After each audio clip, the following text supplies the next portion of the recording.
নমস্কার, আমি মৌ। আজ আমি আপনাদের যে গল্পটি পাঠ করে শোনাবো সেটি দুলেন্দ্র ভৌমিকের লেখা একটি খুব মজার মন ভালো করা গল্প 18 কড়ি। আশা করি গল্পটি আপনাদের ভালো লাগবে। আর যদি আমার গল্প পাঠ আপনাদের একটুও ভালো লেগে থাকে তাহলে অবশ্যই আমার গল্প পাঠের সঙ্গে থাকবেন। ধন্যবাদ। শুরু করছি আমার আজকের গল্প পাঠ দুলেন্দ্র ভৌমিকের লেখা একটি খুব মজার মন ভালো করা গল্প 18 কড়ি। এক কড়ি মুখুজ্জের 4 ছেলে। আতুর ঘরে জন্মাবার পর এক কড়ি নাকি ভীষণ অসুখে পড়েছিল। কবিরাজ, হোমিওপ্যাথি এবং ঘোড়ায় চড়া ফিরিঙ্গি ডাক্তার কেউ বাঁচাবার প্রতিশ্রুতি দিতে পারেনি। এরই 3 বছর আগে এক কড়ির দাদা নাকি জন্মে তেরাত্রি পেরোবার আগেই আতুরে মারা যায়। এক কড়ির বেলাতেও যখন তেমনটাই ঘটতে যাচ্ছে তখন গোটা বাড়ি জুড়ে কান্নাকাটি শুরু হয়ে গিয়েছিল।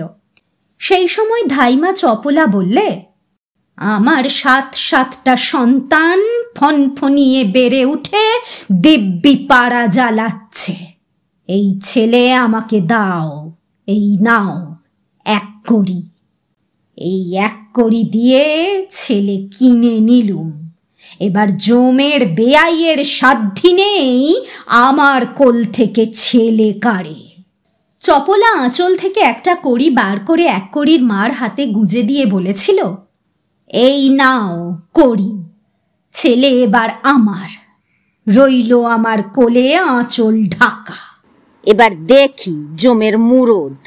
এইসব যখন চলছে তখন সদ্যজাত এক কড়ির ছোট মামা খুব সরলভাবে এক কড়ির বাবা নিবারণ মুখুজ্জেকে জিজ্ঞেস করেছিল, জামাইবাবু, জমের বেয়াই মশাইয়ের নামটা কি? জামাইবাবু যথারীতি উত্তর দেননি, উল্টে ছোট শ্যালককে একটি মৃদু ধমক দিয়েছিলেন। কিন্তু আশ্চর্যের ব্যাপার হলো এক কড়ি কয়েকদিনের মধ্যেই কিন্তু দিব্যি সুস্থ হয়ে গেল। কবিরাজ মশাই বললেন, বনস্পতির ব্যাপার তো, বিলম্বে হলেও ফলে। হোমিওপ্যাথির ডাক্তারবাবু বললেন, রোগটা গোড়াতেই ধরেছিলাম, যতটুকু ওষুধ গিলিয়েছি তাতেই ফল ফলেছে। ওই ঘোড়ায় চড়া ফিরিঙ্গি ডাক্তার কি করবে?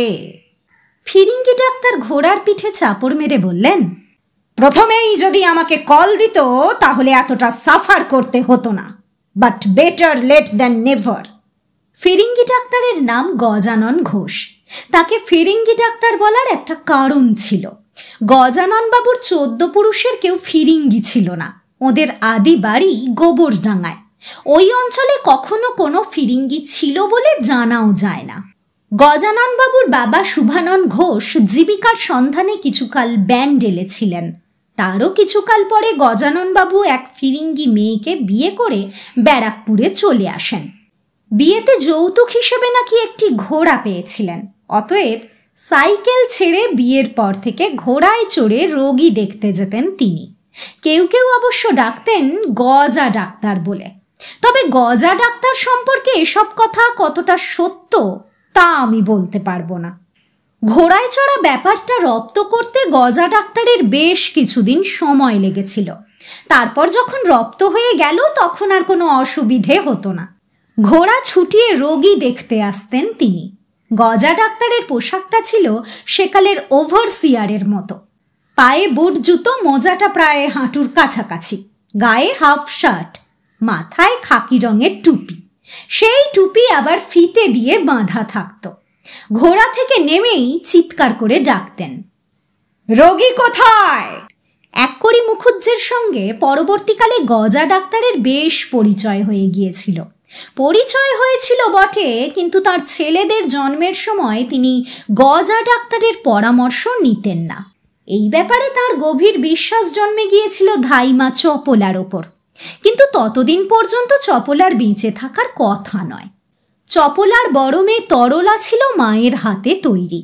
সুতরাং এক কড়ি মুখুজ্জের সন্তান জন্মালেই এক কড়িবাবু গোড়া থেকে আর কোনো ঝুঁকি না নিয়ে সরাসরি কড়ি পদ্ধতিতে চলে গিয়েছিলেন।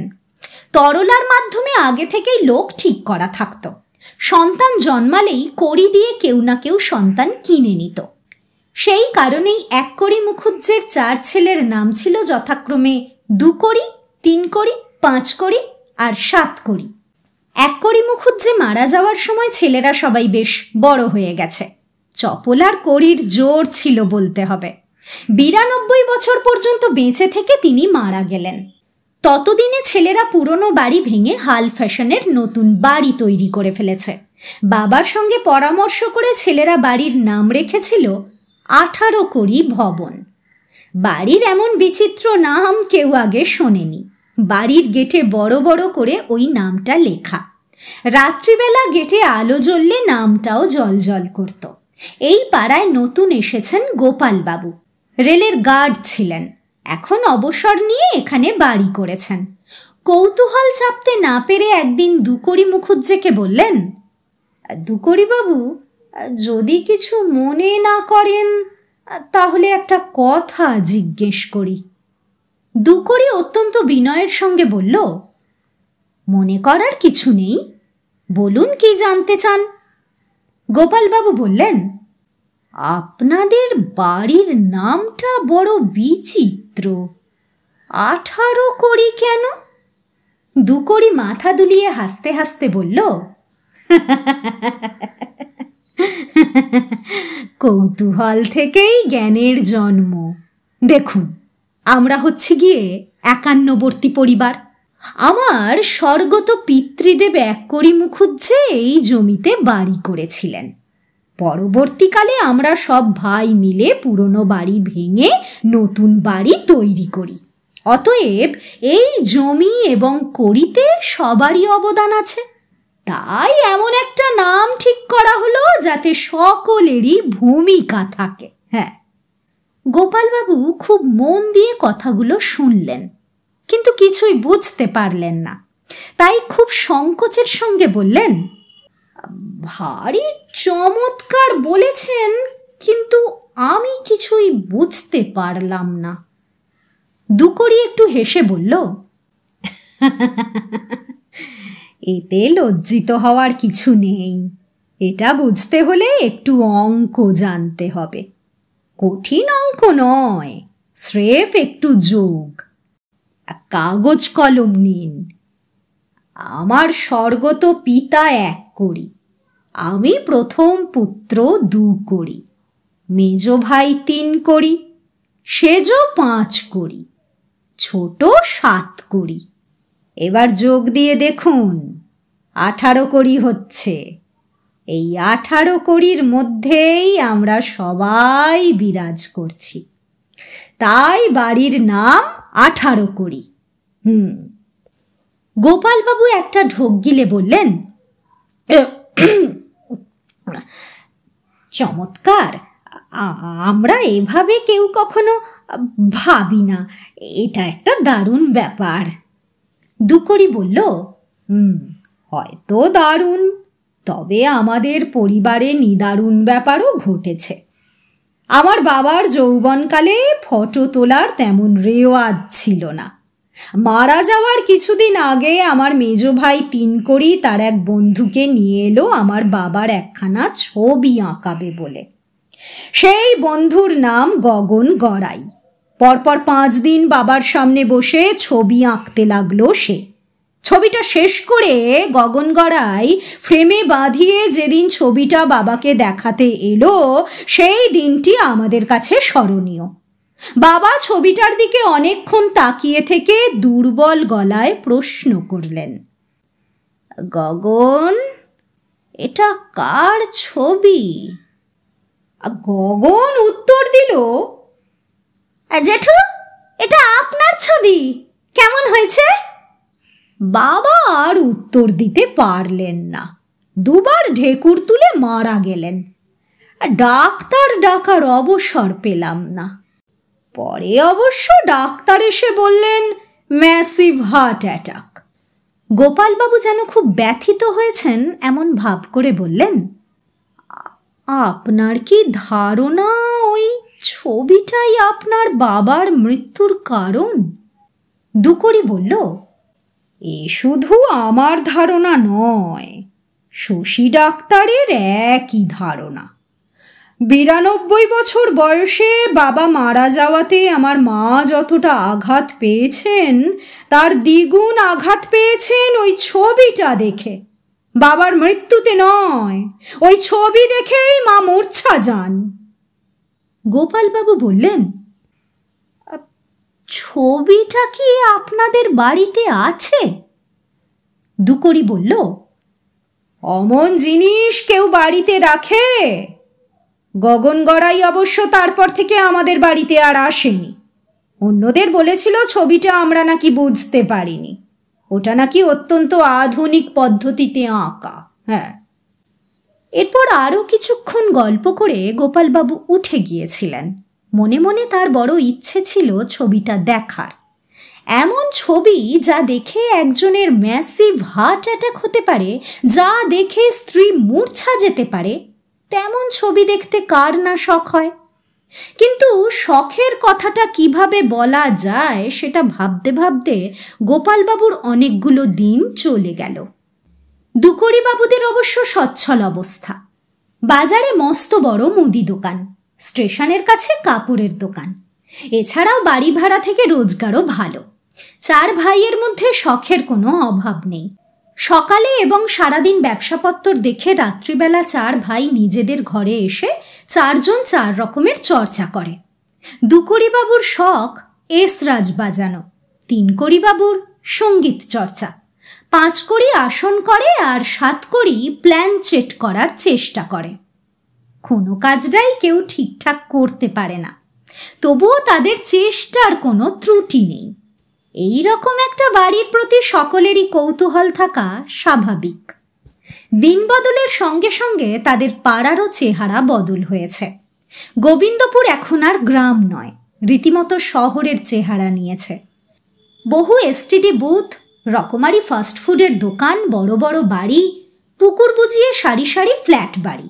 নতুন ফ্ল্যাট বাড়িতে নানা ধরনের লোক। অবাঙালির সংখ্যাও দিন দিন বাড়ছে। প্রমোটার নামক ব্যাপারটাও ফাস্ট ফুডের দোকানের মতো বেড়েই চলেছে। নতুন ফ্ল্যাট বাড়িতে নানা রকমের লোক। ধীরে ধীরে লোকগুলো হাফ প্যান্ট পরে বাজারে আসে। ওই হাফ প্যান্টের নাম নাকি বারমুডা। অনেকের হাতেই ছোট ছোট টেলিফোন, হাতে অথবা কোমরে গুঁজে ঘুরে বেড়ায়।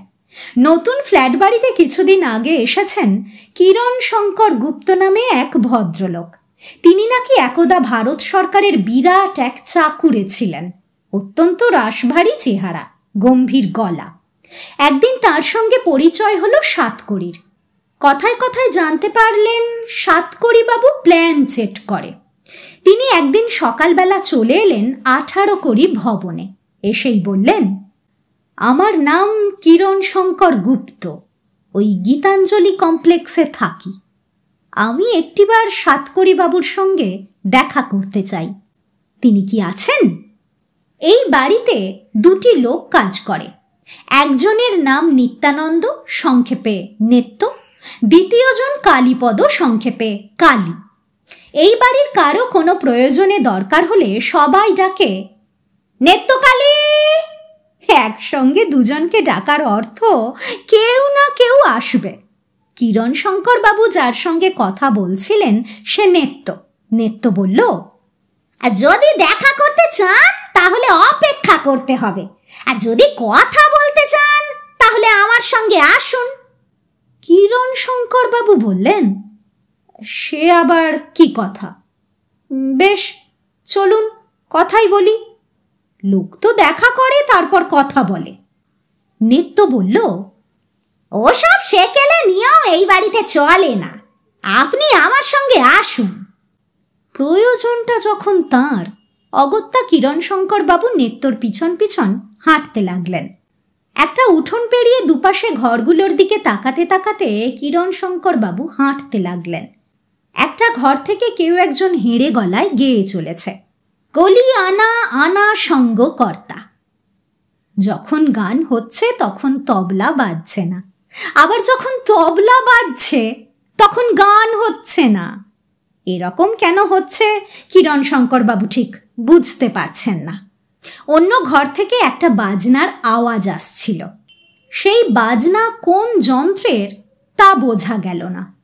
কিরণশঙ্করবাবু অন্য একটা ঘরের দিকে তাকাতে যাচ্ছিলেন, কিন্তু তাকাতে পারলেন না। নেত্য বলল, ওই যে সাতকড়ি বাবু, যান কথা বলুন। কিরণশঙ্কর সামনে তাকিয়ে কাউকে দেখতে পেলেন না। নেত্যর দিকে তাকিয়ে বললেন, কই, কাউকেই তো দেখতে পাচ্ছি না। নেত্য বলল, সামনে নিম গাছটা দেখতে পাচ্ছেন তো? ওখানে দুটো বেতের চেয়ার রয়েছে, তার একটাতে বসে পড়ুন। কিরণশঙ্কর দেখলেন প্রমাণ সাইজের একটা বাথটব নিম গাছের তলায়, আর সেখানেই দুটো বেতের চেয়ার। নেত্য কিরণশঙ্কর বাবুকে বাথটবটার কাছে নিয়ে এসে ডাকল, ছোট কর্তা, ইনি এসেছেন। কিরণশঙ্কর বাবু এবার এগিয়ে গিয়ে দেখলেন খোলা আকাশের নিচে একটা জলপূর্ণ বাথটব। একজন ভদ্রলোক সেখানে, মানে ওই জলে শুয়ে আছেন। এ বড় বিরল দৃশ্য মনে হলো কিরণশঙ্করের কাছে।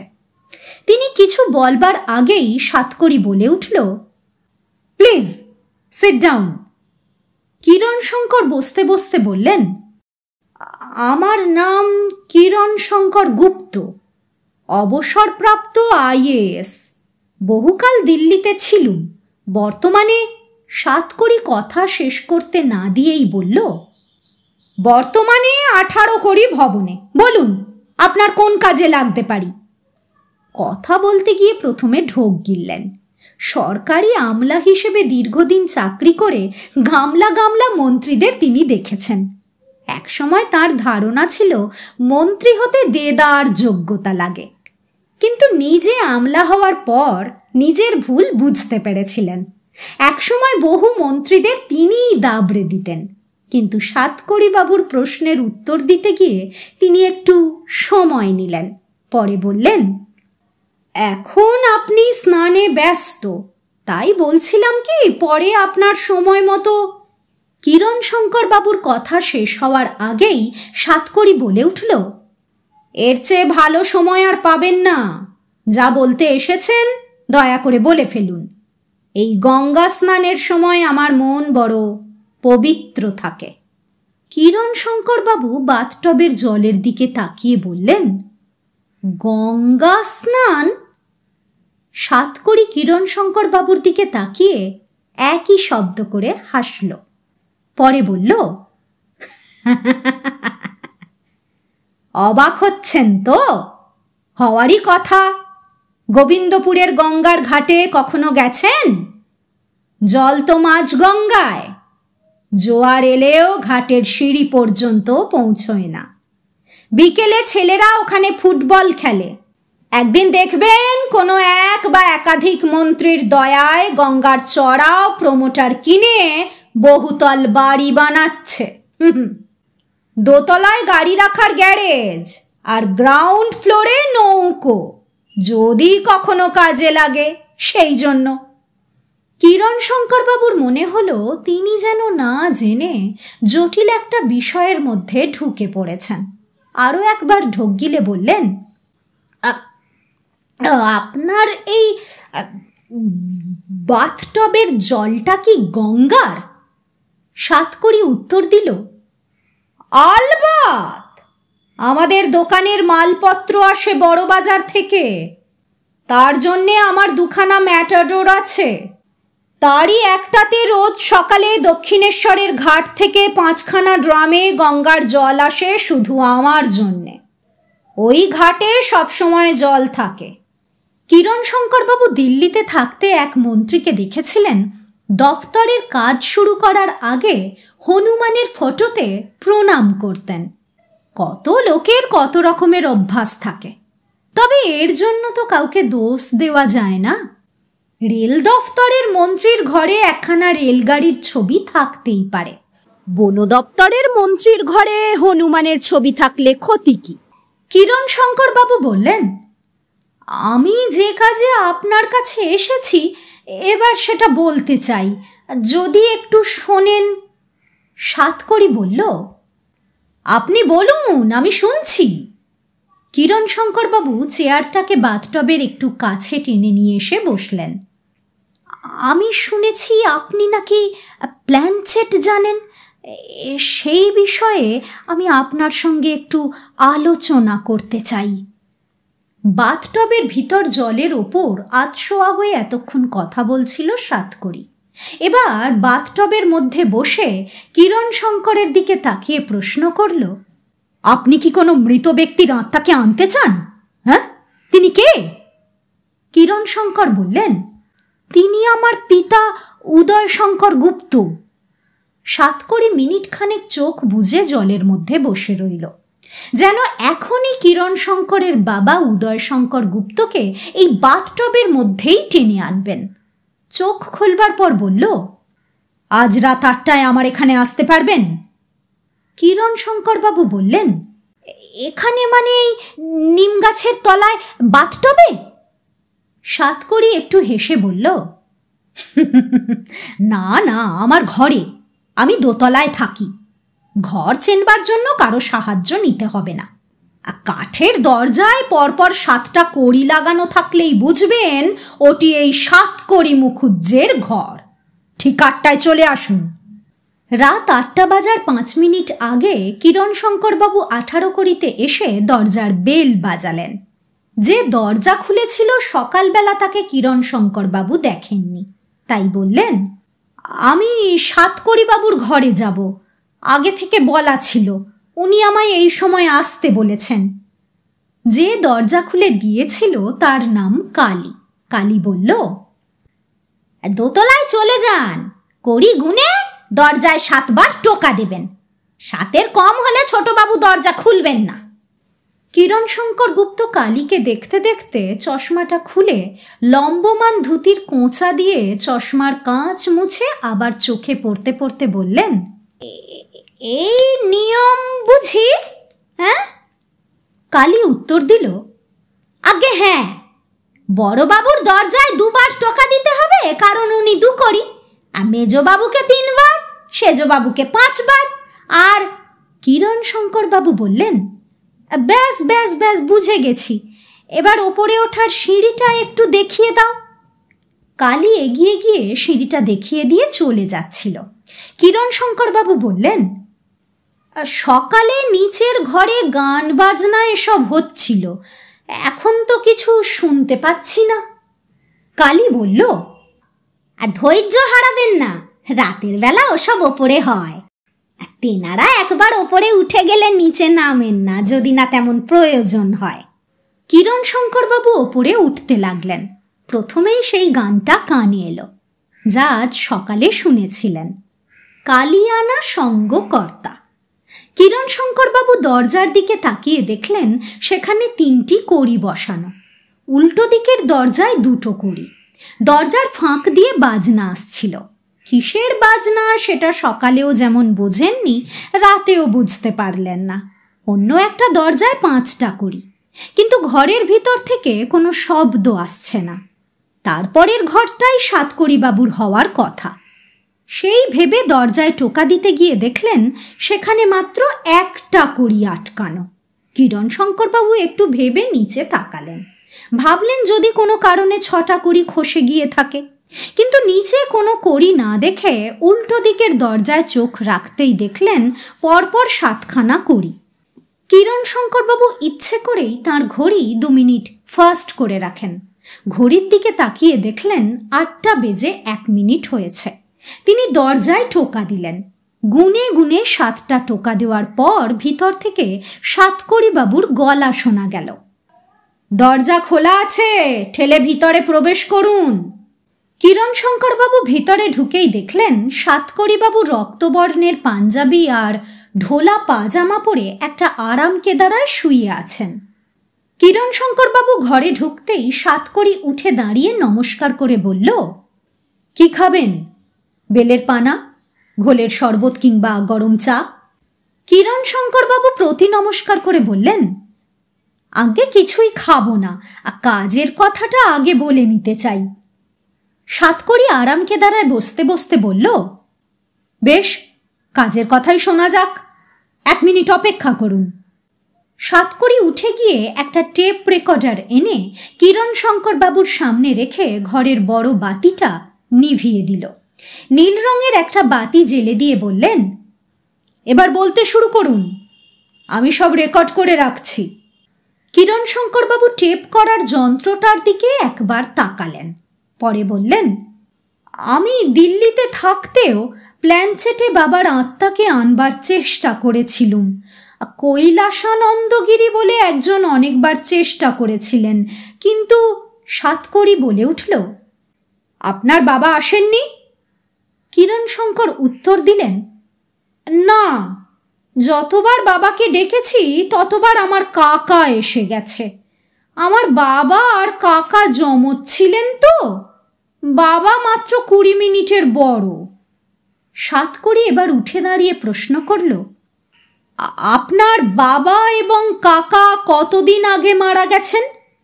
কিরণশঙ্কর বললেন, বাবা মারা গেছেন তা প্রায় 6 বছর আগে, তখন চাকরি করছি। পুলিশের জেরা করার ভঙ্গিতে সাতকড়ি প্রশ্ন করল, আর আপনার কাকা? কিরণশঙ্কর উত্তর দিলেন, কাকা মারা গেছেন বাবার আগে, বাবার 2 বছর আগে। সাতকড়ি আরামকে দাঁড়ায় বসতে বসতে জিজ্ঞেস করল, প্ল্যানচেট করে বাবার আত্মাকে আনতে চাইছেন কেন? বিশেষ কোনো উদ্দেশ্য আছে কি? কিরণশঙ্কর কথার উত্তর দিতে গিয়ে একটু থেমে গেলেন। সাতকড়ির মুখের দিকে তাকিয়ে বললেন, আপনার কাছে কোনো কথা গোপন করা উচিত হবে না। আমার বাবার একটা সোনার ঘড়ি ছিল, আগেকার পকেট ঘড়ির মতো।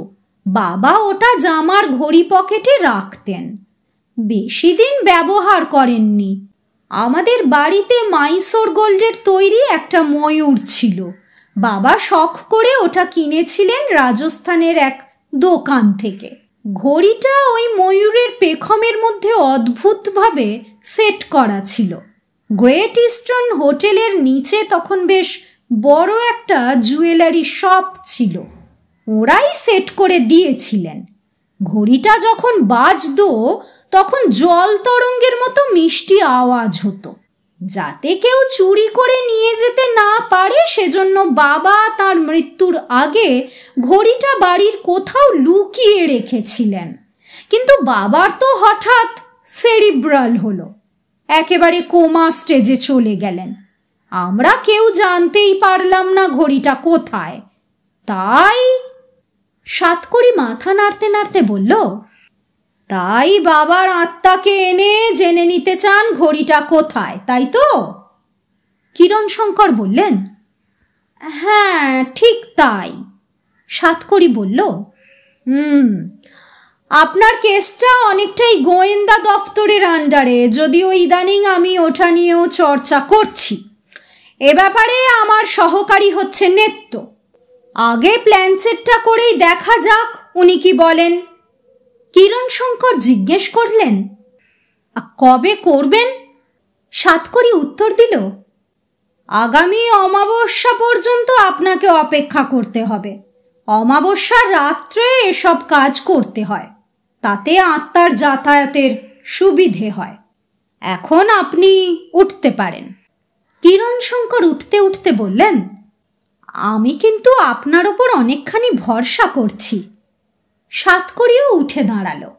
কিরণশঙ্করকে নিয়ে দরজার দিকে এগোতে এগোতে বলল, সমস্যা কি জানেন মিস্টার গুপ্ত? এদেশের জল, বাতাস, শব্দ, মানুষের আচার আচরণ সবই তো দূষিত। পলিউশন করে এত চিৎকার করেও তো কিছু করা যাচ্ছে না। আত্মাদের মধ্যেও এর প্রভাব পড়েছে। রামকে ডাকলে শ্যাম চলে আসে। সেদিন এক মাস্টার মশাইয়ের আত্মাকে ডাকলুম, তিনি এলেন না। এক মন্ত্রীর আত্মা চলে এলো। ওখানেও তো কেউ কাউকে মানছে না, বেলাইনে দুষ্ট আত্মা ঢুকে পড়ছে। কিরণশঙ্করবাবু দরজা দিয়ে বেরিয়ে জুতো পরতে পরতে বললেন, মানুষ তো মরলে স্বর্গে যায়, তা সেখানেও কি? সাতকড়ি বলল, ভুল ধারণা। লেখাপড়া শিখলেই কি চাকরি হয়? পাশ করলেই কি জ্ঞান হয়? হ্যাঁ, চাকরি পেলেই কি সুখে থাকা যায়? ওসব পুরনো ধারণা। স্বর্গের পাসপোর্ট পাওয়া বড় কঠিন, নরকেও আর জায়গা নেই।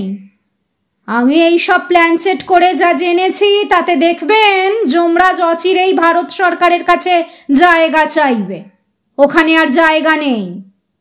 কিরণ শঙ্কর এবার ভীত চোখে সাতকড়ির দিকে তাকালেন। তার মনে হলো লোকটা স্বাভাবিক তো। মুখে কিছু বললেন না, যেমন এসেছিলেন তেমনভাবেই নিচে নেমে গেলেন।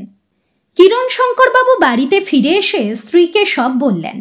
সব শুনে কিরণ শঙ্কর বাবুর স্ত্রী উমাদেবী বললেন, বেশ ভালো লোক তো, হ্যাঁ, ভদ্রলোককে দেখতে বড় স্বাদ হচ্ছে। ওনাকে একদিন বাড়িতে চায়ের নেমন্তন্ন করো না, হ্যাঁ, নিজের বাড়িতে মন খুলে কথা বলা যাবে। কিরণ শঙ্কর বাবু ভেবে দেখলেন কথাটা মন্দ নয়। নিজের বাড়িতে এলে মন খুলে আরও কথা বলা যাবে। সকালে গেলে সেই তো নিম গাছের নিচে বাথটবের সামনে কথা বলতে হবে, তার চেয়ে কোনো একটা বিকেলে স্টেশনের কাছে সাতকড়ি বাবুর কাপড়ের দোকানে গিয়ে চায়ের নেমন্তন্ন করে আসা যেতে পারে। শুভস্য শীঘ্রম এই ভেবে পরদিন বিকেলেই কিরণ শঙ্কর বাবু সাতকড়ির দোকানে হাজির হলেন। দোকানটা তাঁর চেনা, যাতায়াতের পথে অনেকবার দেখেছেন, কিন্তু সাতকড়ি বাবুর সঙ্গে পরিচয় ছিল না। তখন বেলা প্রায় 5টা। দোকানে বেশ ভিড়। কিরণ শঙ্কর বাবু এদিক ওদিক তাকিয়ে চোখ দিয়ে সাতকড়ি বাবুকে খুঁজছেন। একজন কর্মচারী বিনীতভাবে জিজ্ঞেস করলেন, কি চাই, শাড়ি ধুতি নাকি? কিরণ শঙ্কর বাবু বললেন, আগে আমি একটু সাতকড়ি বাবুর সঙ্গে দেখা করব, উনি কি দোকানে আছেন? সেই কর্মচারীটি এবার একটা আঙুল তুলে দোকানের ভিতরের দিকে দেখিয়ে বলল, একটু কষ্ট করে গুঁতিয়ে গাঁতিয়ে ক্যাশ কাউন্টারে চলে যান, উনি ওখানে বসেন। কর্মচারী মিথ্যে বলেনি, গুঁতিয়ে গাঁতিয়েই ক্যাশ কাউন্টারে পৌঁছতে হলো। তাকে দেখেই সাতকড়ি বাবু বললেন, কি ব্যাপার মশাই, কি কিনলেন? কিরণ শঙ্কর একটু হাসলেন। দোকানে এসে কিছুই কেনেননি, এই কথাটা বলতে তার খারাপ লাগছিল, তাই বললেন, কেনাকাটার ব্যাপারটা দেখেন আমার স্ত্রী, তাকে নিয়ে একদিন আসব। আজ আপনার সঙ্গে দেখা করতে এসেছি বিশেষ একটু অনুরোধ নিয়ে। অনুরোধটা অবশ্য আমার স্ত্রীর। সাতকড়ি বাবু তার পাশে বসা লোকটাকে কি যেন একটা কথা বলে কিরণ শঙ্কর বাবুর দিকে তাকিয়ে বলল, আপনার স্ত্রীর অনুরোধ? ব্যাপারটা তো তাহলে শুনতে হচ্ছে, বলুন কি অনুরোধ? স্ত্রীর অনুরোধটুকু কিরণ শঙ্কর বাবু শোনালেন।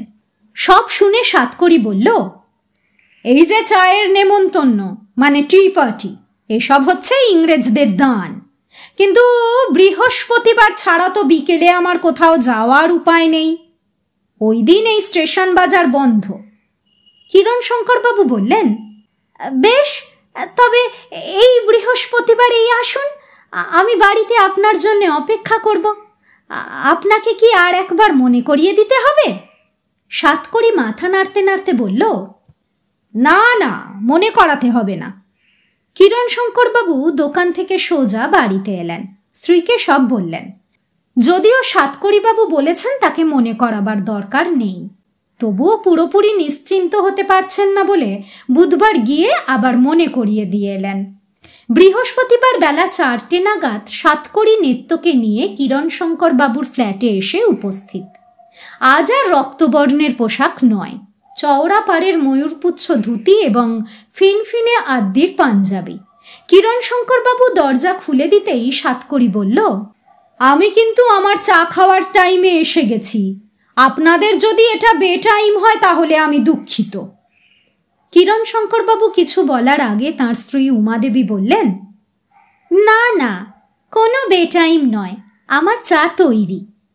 সাতকড়ি আঁতকে উঠে নেত্যর দিকে তাকিয়ে বলল, নেত্য, এ কি শুনছি? হ্যাঁ, চা তৈরি? তার মানে দুপুরের রান্নার সঙ্গে চাও তৈরি করে ফ্লাস্কে পুড়ে রেখেছেন? সেই চা এখন খাওয়াবেন? উমাদেবী ভারী অপ্রস্তুত হয়ে পড়লেন। সাতকড়ির দিকে তাকিয়ে বললেন, না ভাই, তেমন নয়, আপনি ঘরে ঢোকার পর চায়ের জল চাপালাম, চায়ের সঙ্গে নোনতা কিছু খাবেন তো? সাতকড়ি উত্তর দিল, আর সেই রকম ইচ্ছেই তো মনে পোষণ করছি। যদি সিঙ্গারা খাওয়ান তাহলে আমার একটি জিজ্ঞাসা আছে। কিরণশঙ্করবাবু বললেন, কি জিজ্ঞাসা? সাতকড়ি বলল, ওই কালো মশলা দেওয়া সিঙ্গারা আমি খাবো না। আজকাল দেখি সিঙ্গারার ভিতরে কালো রঙের রকমারি মশলার পিণ্ড। আমি ভালোবাসি বাঙালি সিঙ্গারা, হালকা মশলা, ভিতরে শিশুর মতো পবিত্র আলু। কিরণশঙ্করবাবু একটা ঢোক গিলে স্ত্রীর দিকে তাকালেন। উমাদেবী বললেন, সিঙ্গারা ছাড়া বিকেলের জল খাবার আপনি কি কি খেতে ভালোবাসেন? সাতকড়ি একটা দীর্ঘশ্বাস ফেলে বলল, যা যা ভালোবাসতাম, যা যা ভালোবাসি, বহুকাল থেকেই তা দুর্লভ। আজ আর কেউ ডালপুরি করে না, করতে পারে না। জিবে গজার ডিজাইন বদলে গেছে। দরবেশকে ল্যাং মেরে পেছনে ফেলে লাড্ডু এগিয়ে যাচ্ছে। রসগোল্লাকে নাকি টেক্কা দিতে আমদানি হয়েছে গোলাপ জামের। এ যেন ব্রাজিলের রোনাল্ডোর সঙ্গে বাইচুংয়ের তুলনা। না না না না মশাই, খাওয়া দাওয়া সব উঠেই গেছে। উমাদেবী সমস্যায় পড়লেন। এরকম অতিথিকে তিনি কখনো আপ্যায়ন করার সুযোগ পাননি, ভাগ্যিস পাননি। কিন্তু তাই বলে তো শুধু চা দেওয়া যায় না। তাই বললেন, কি খাবেন? মানে কোনটা আপনার পছন্দ? সাতকড়ির সঙ্গে সঙ্গে নেত্য এবার দীর্ঘশ্বাস ফেলে বলে উঠল, পছন্দের কথা বলে আর ছোট বাবুকে কষ্ট দেবেন না। সেদিন বাগবাজার দিয়ে আসতে আসতে ছোট বাবু হঠাৎ ডুকরে কেঁদে উঠে বললেন। কিরণশঙ্করবাবু বড় বড় চোখ করে নেত্যর দিকে তাকিয়ে বললেন, কেন কেন কেঁদে উঠলেন? কেন কেঁদে উঠে কি বললেন? নেত্য বলল, সে বড় দুঃখের কথা। বাগবাজারের দিকে তাকিয়ে বললেন, বাগবাজার তোমার অতীত গৌরব আজ বড় মলিন, আর জনগণ তোমাকে ভুলে গেছে। তোমার ভুবন বিখ্যাত তেলে ভাজার গৌরব আজ কেড়ে নিয়েছে মির্জাপুর। রসগোল্লা আছে, থাকবে, কিন্তু তোমার একচেটিয়া অধিকার খর্ব হয়ে গেছে। বাড়ির বউরা যা পায় তাই ফ্রিজে পুড়ে দেয়। ফ্রিজে পোড়া রসগোল্লা দুদিন পর বেঁচে থাকে বটে, কিন্তু সে আর রসগোল্লা থাকে না। রস শুকিয়ে স্রেফ গোল্লা। ফ্রিজ তো আসলে। উমাদেবী বললে, ফ্রিজ আসলে কি? নেত্য বলল, গেরস্ত ঘরের মর্গ। কিরণশঙ্করবাবু এবং উমাদেবী দুজনেই চমকে উঠে নিজেদের সামলে নিলেন। রান্নাঘরের দরজাটা বন্ধ, কিন্তু খাবার জায়গাটা এখান থেকে দেখা যাচ্ছে। উমাদেবীর প্রথমেই নজর গেল ঘরের ফ্রিজটার দিকে। খাবার টেবিলের কাছে ওটা রাখা। মনে মনে ভীষণ অস্বস্তিতে পড়লেন দুজনে। কিরণশঙ্করবাবু এবং উমাদেবী দুজনেই দুজনের দিকে তাকালেন। সাতকড়ি বোধহয় ব্যাপারটা বুঝতে পেরে বলল, আমার জন্য ভাবতে হবে না, ঘরে চিড়ে আছে তো, তাই এক বাটি ভেজে দিন। ভাজা চিড়ে তেল নুন কিঞ্চিত আদা কুচি আর কাঁচা লঙ্কা দিয়ে মেখে দিলেই দিব্যি খেয়ে নেব। কিরণশঙ্করবাবু স্ত্রীর দিকে তাকালেন। উমাদেবী বললেন, হ্যাঁ হ্যাঁ, চিড়ে থাকবে না কেন, চিড়ে আছে। উমাদেবী নিজে বিলক্ষণ জানেন তাঁদের ঘরে চিড়ে নেই। মাসকাবারি ফর্দে চিড়ের কথা বহুদিন ধরেই আর লেখা হয় না। জলখাবার বলতে টোস্ট, জেলি, অমলেট, কখনো বা স্যান্ডউইচ, না হয় লুচি আর তরকারি। কিন্তু চিড়ে কোথায় পাওয়া যাবে? সাতকড়ি, ঘরে চিড়ে আছে তো? এমনভাবে বলেছে যেন প্রত্যেকের ঘরে চিড়ে থাকাটা জরুরি। উমাদেবী স্টোর রুমের দরজা দিয়ে নিজের ফ্ল্যাটের বাইরে এলেন। সামনের ফ্ল্যাটের দরজায় বেল টিপতে গিয়ে দেখলেন তাদের কাজের লোক মন্টু সিঁড়ি দিয়ে উঠে আসছে। সাতকড়ি আসবার খানিক আগে এই মন্টুকেই পাঠিয়েছিলেন সিঙ্গারা আর রসগোল্লা কিনতে। মন্টু তার গিন্নিমাকে সিঁড়িতে দাঁড়িয়ে থাকতে দেখে দ্রুত সিঁড়ি ভেঙে উপরে উঠে এসে বলল, গরম সিঙ্গারা এনেছি। উমাদেবী বললেন, এই দরজা দিয়ে গিয়ে আস্তে করে রান্নাঘরে রেখে আয়, কাছাকাছি কোনো দোকানে চিঁড়ে পাওয়া যাবে?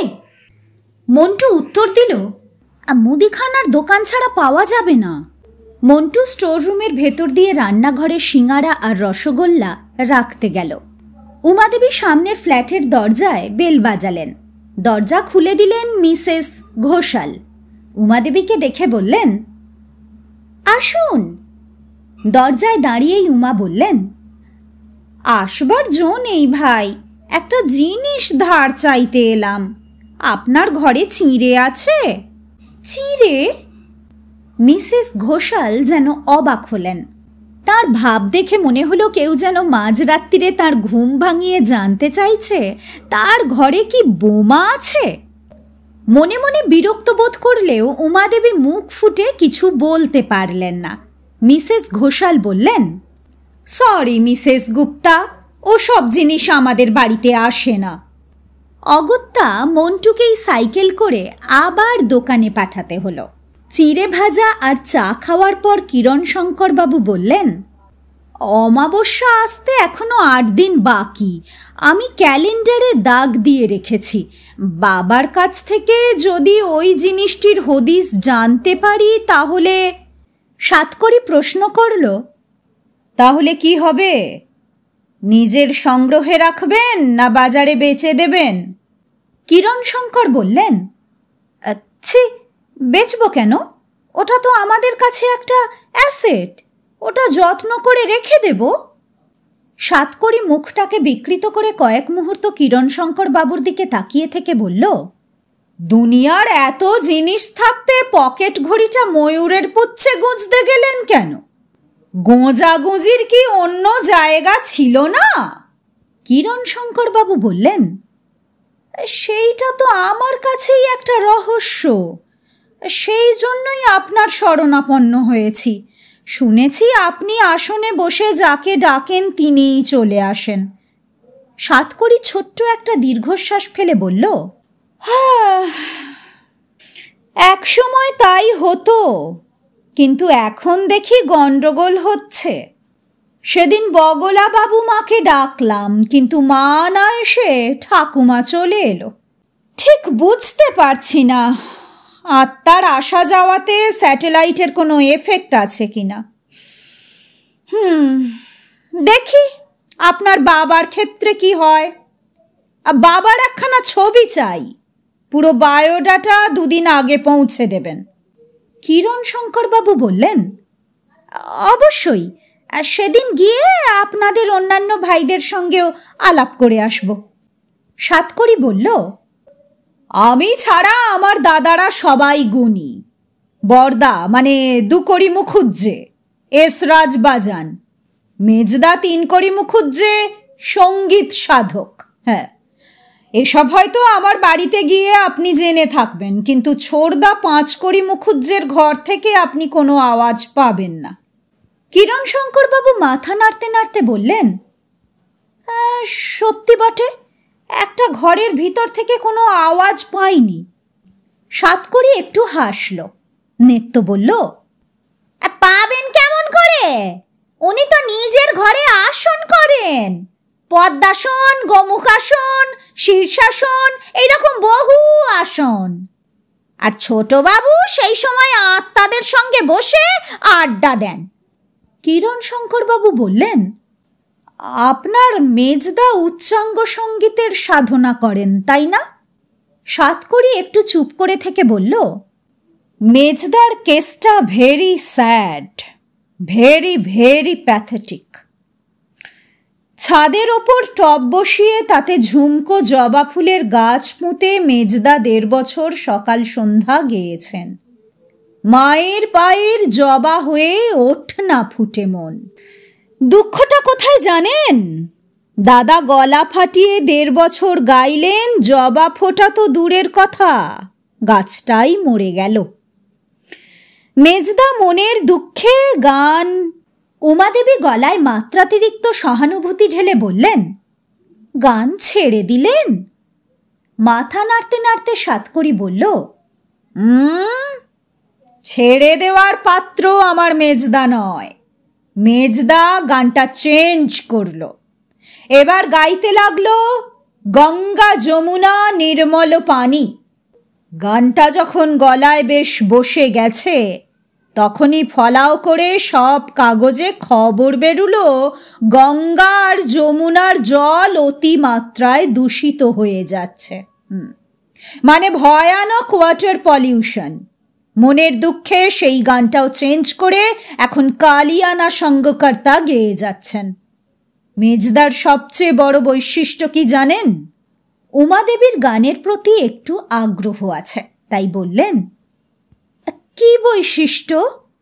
সাতকড়ি উমাদেবীর মুখের দিকে তাকিয়ে বললেন, মেজদা কিন্তু গানের সঙ্গে হারমোনিয়াম বা তানপুরা বাজিয়ে গান না, নিজের গানে নিজেই তবলা বাজান। এমন কাউকে দেখেছেন? কণ্ঠে গান, নিজ হস্তে তবলা। কিরণ শঙ্কর আর উমাদেবী দুজনেই বিস্ফারিত চোখে সাতকড়ি বাবুর দিকে তাকিয়ে রইলেন। 18 কড়ি বাড়িটাকে নিয়ে গোবিন্দপুরে সকলেরই কম বেশি কৌতূহল আছে। যারা পুরনো লোক তারা আরও বেশি জানেন। তাদের এই জানাজানি কতটা সত্য তা অবশ্য আমরা জানি না। রথতলার নাড়ু চাটুজ্যের বয়স এখন 83। গোবিন্দপুরের প্রবীণতমদের একজন তিনি। 18 কড়ির পয়লা কড়ি 1 কড়িকে বিলক্ষণ চিনতেন। নাড়ু চাটুজ্যের ভালো নাম নারায়ণ, সবাই তাকে নাড়ু বলেই জানে।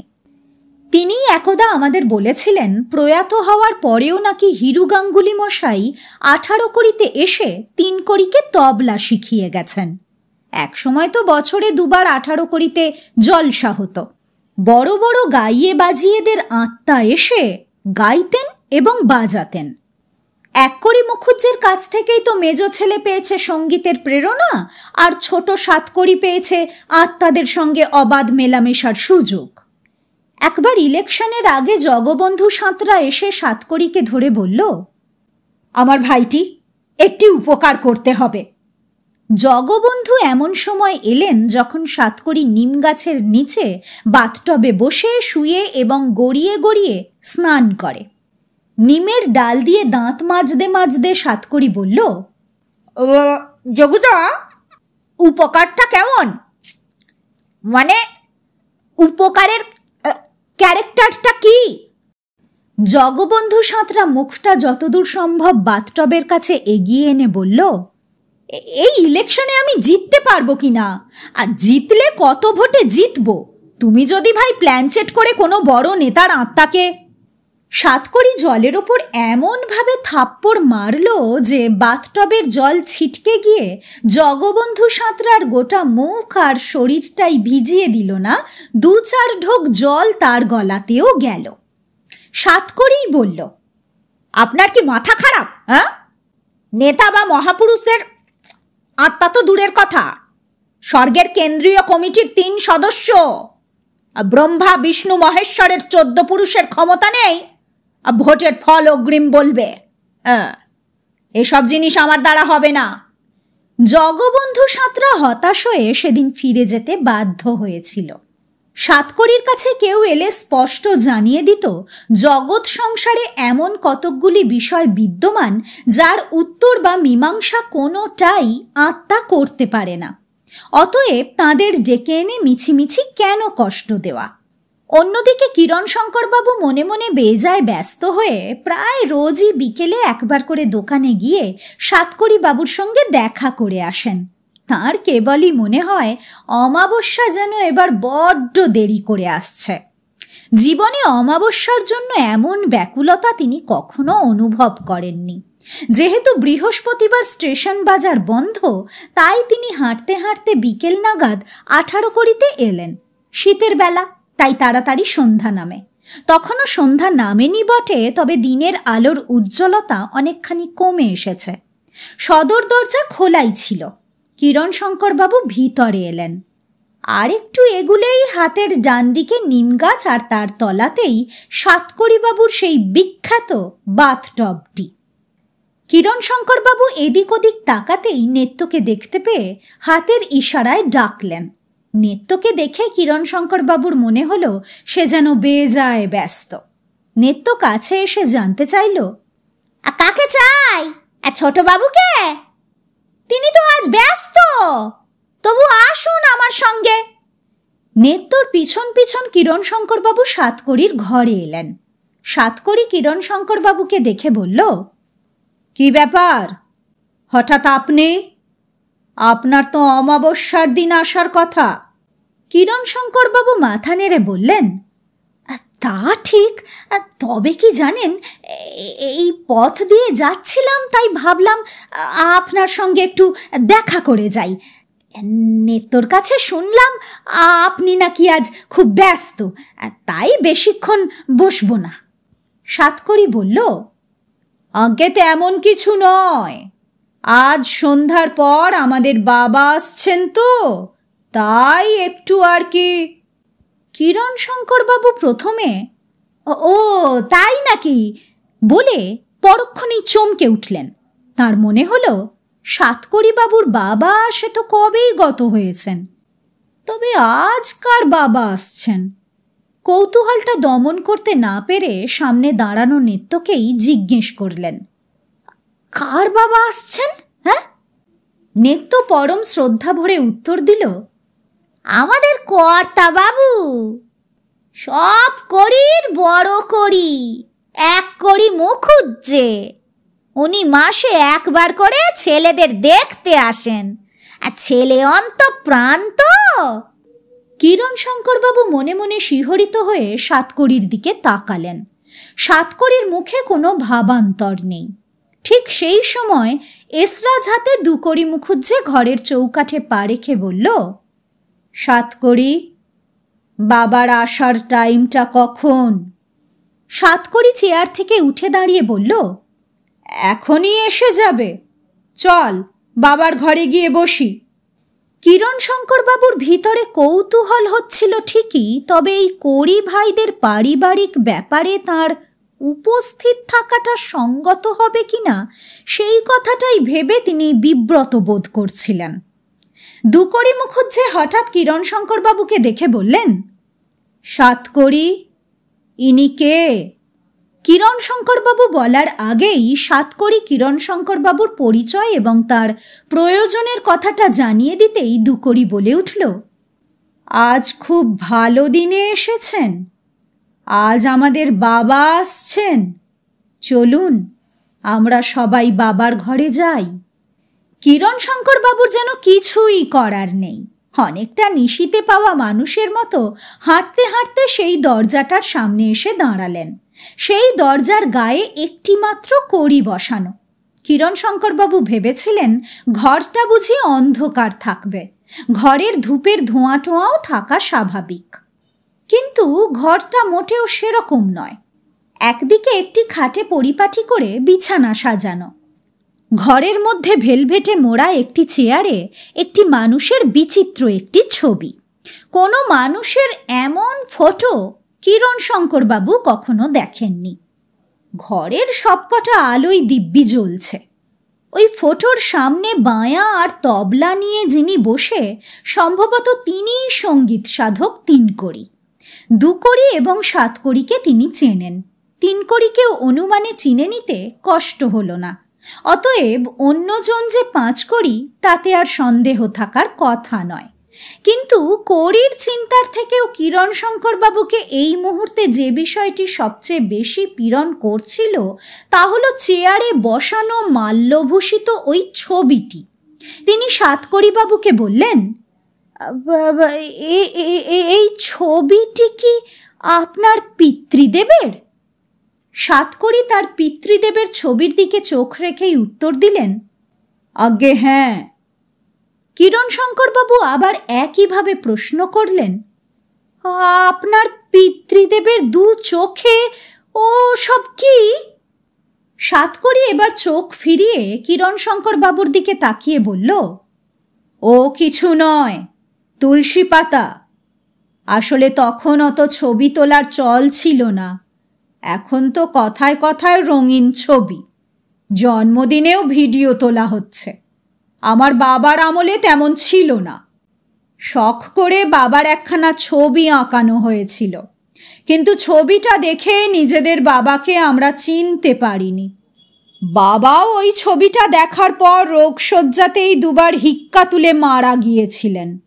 আমার মা বাবার মৃত্যুতে নয়, ওই ছবি দেখেই অজ্ঞান হয়ে যান।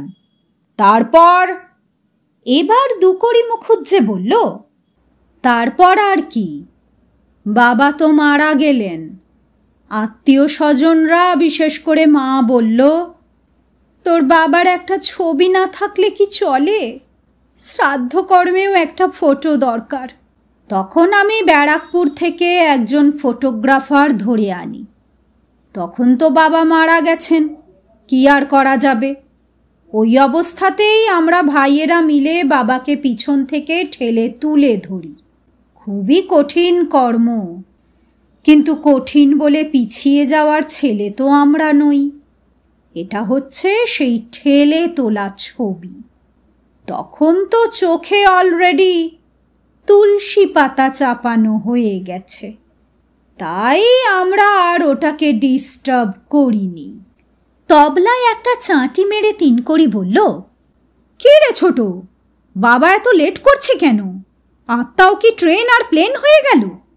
সাতকড়ি বলল, স্পেসের অবস্থা তো সবসময় একরকম থাকে না। তাছাড়া বয়স্ক লোক, আসতে একটু দেরি হতেই পারে। তোর মনে নেই ভজুর ঠাকুরদা একবার আসতে গিয়ে ডিস অ্যান্টেনায় হুমড়ি খেয়ে পড়ে কি বিপদ? ওই ফ্ল্যাট বাড়িটার 54টা টিভি চিরতরে খারাপ হয়ে গেল। ভাগ্যিস খবরটা প্রচার হয়নি। প্রচার হলে টিভি সেট বানানোর কোম্পানিগুলো বেজায়। ঘরের বড় বাতিটা দপদপ করে হঠাৎ নিভে গেল। বাতি নিভে যেতেই তিনকড়ি জোরে জোরে তবলায় চাঁটি মেরে গেয়ে উঠল, কলি আনা সঙ্গ কর্তা। সেই সঙ্গে বেজে উঠল দুকড়ির এসরাজ। পাঁচকড়ি সঙ্গে সঙ্গে পা দুটো ওপরে তুলে মাথা মেঝেতে রেখে শীর্ষাসন আরম্ভ করে দিল। কিরণ শঙ্করের মনে হলো এসবই যেন স্বর্গত পিতার আত্মার প্রতি সন্তানদের শ্রদ্ধাঞ্জলি। কিরণ শঙ্করবাবুর অবস্থা তখন খুবই শোচনীয়। ভয়, আতঙ্ক, কৌতূহল সব যেন মিলেমিশে একটা পিণ্ড হয়ে গিয়ে তার বুকের মধ্যে পিংপং বলের মতো লাফাচ্ছে। হঠাৎ তার পাশ থেকে সাতকড়ি মুখুজ্জে উঠে গিয়ে সুসজ্জিত চেয়ারটার সামনে হাঁটু গেড়ে বসে বলল, বাবা, মনে প্রশ্নের উদয় হয়েছে। সেদিন কাগজে পড়লুম মশার নাকি 47টা দাঁত। ওই শরীরের ওই ক্ষুদ্র মুখে 47টা দাঁত থাকে কেমন করে? ওদের কি দন্তমাজনের ব্যাপার আছে? ওদের কি মানুষের মতো দাঁত ব্যথা হয়? এবার আর ঘরের মধ্যে কোনো আওয়াজ নেই, একেবারে শব্দহীন স্তব্ধ নীরবতা।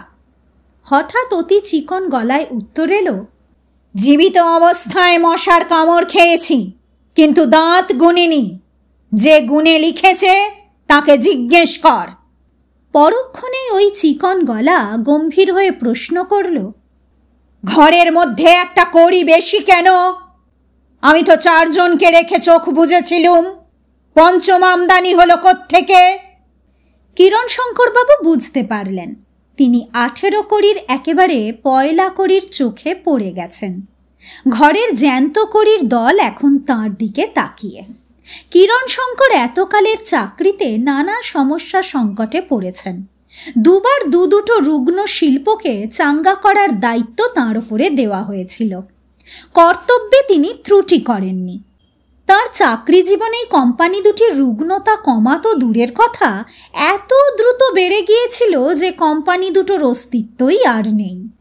তবু অবসর নেওয়ার সময় তার বিদায় সংবর্ধনা সভায় তাঁরই স্টেনো কাম পিএ সুরুচি সমাদ্দার হারমোনিয়াম বাজিয়ে গান গেয়েছিলেন, তোমার বিজয় মুকুট স্বপ্নে দেখি।